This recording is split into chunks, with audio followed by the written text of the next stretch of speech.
Okay, welcome back to my series of reviews of the McFarlane DC Multiverse Batman and Robin wave, and we're looking at Batgirl next. So as some of you may know, in the original Kenner toy line, the Batgirl figure did not really look anything like how she appears in the movie.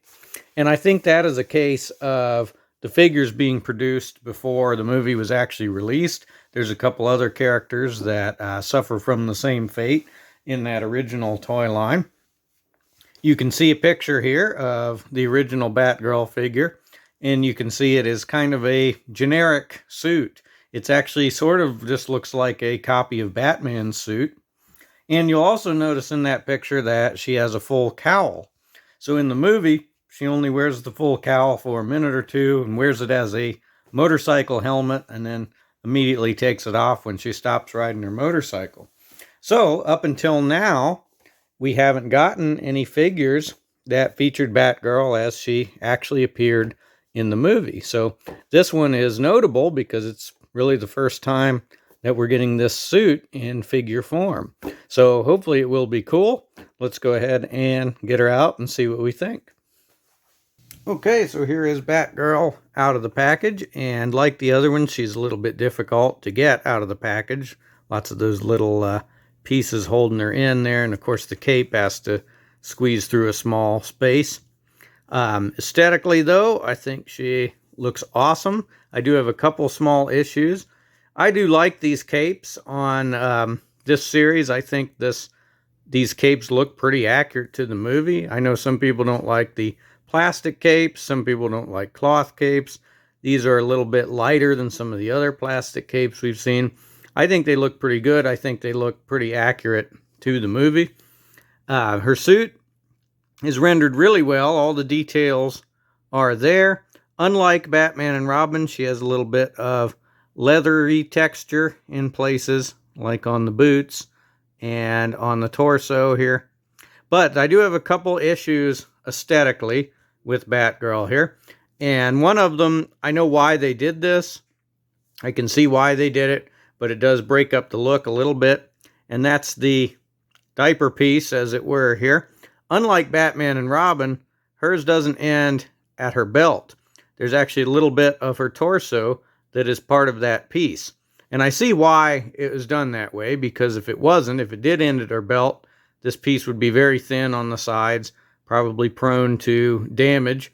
But what that means is you end up with a break here in her torso, and you end up with part of her torso having a little bit of a different finish than the rest of it, because the diaper piece is a little more matte finish than the rest of her suit. So that is a bit of an issue, but it's a tiny issue, especially, if you're back a little bit, you will never see that.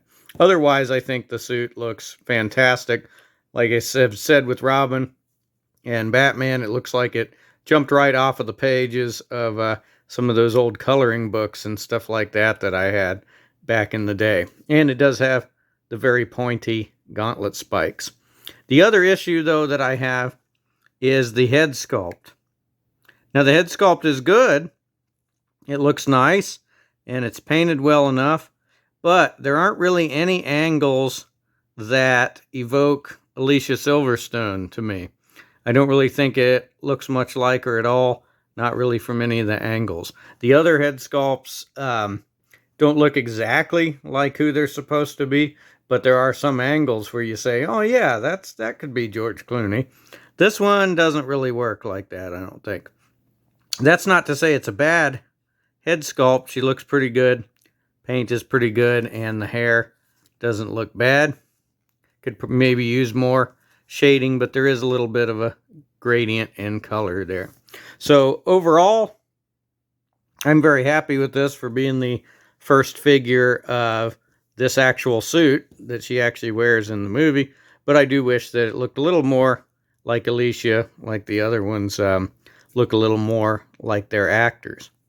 So for articulation, we're probably not going to get much out of the head at all because of the hair. So no look up at all. Just a little bit of look down. Not really very much side to side tilt at all. We can twist a little bit. The hair is going to get in the way of most of the head movement. Arms can go up that far, so all the way straight out, all the way around. Has bicep swivel. Excellent elbow. All of these have very good double elbows on them. Again, very pointy gauntlet spikes there. And at the wrist, we have a twist, and we have vertical hinges, but she only has fist hands, of course, and doesn't have anything to hold anyway. So at the chest, we've got just a little bit of lean forward. Very good lean back. So all of these have leaned back pretty well. And this one, a little more gapping than the other ones, but still not bad at all there as far as gapping goes. Of course, can twist at those joints. Just a little bit of crunch forward. Can tilt side to side, not too bad.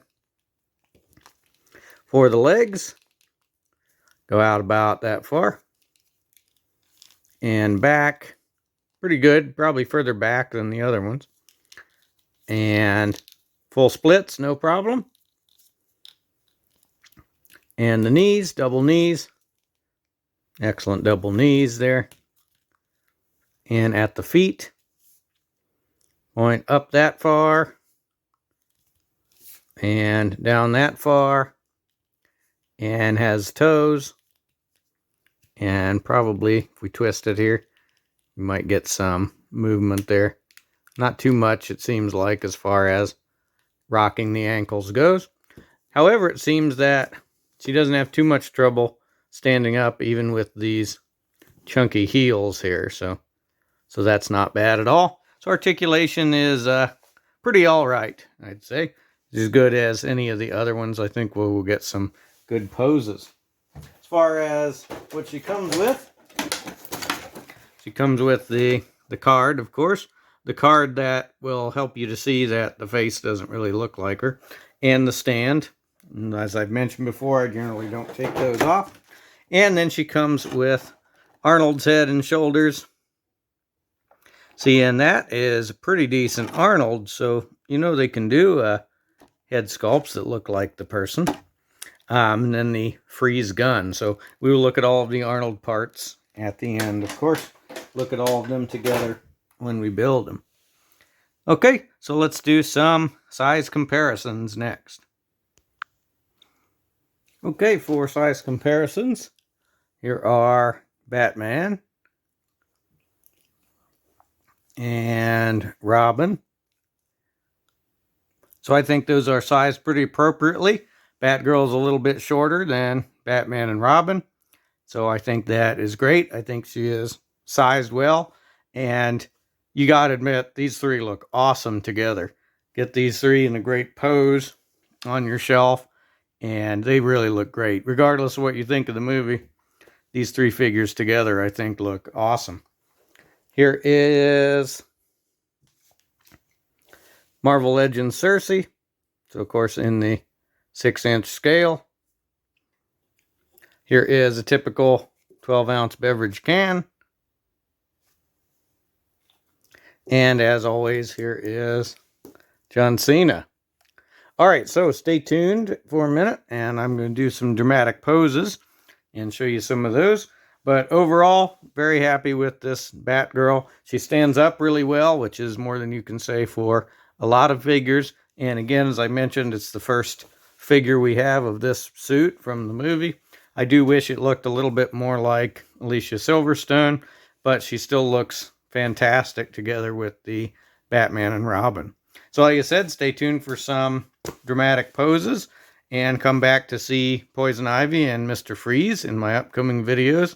Let me know in the comments if you care about whether or not the face sculpts look like the actors that they're supposed to be. And we'll see you in the next review.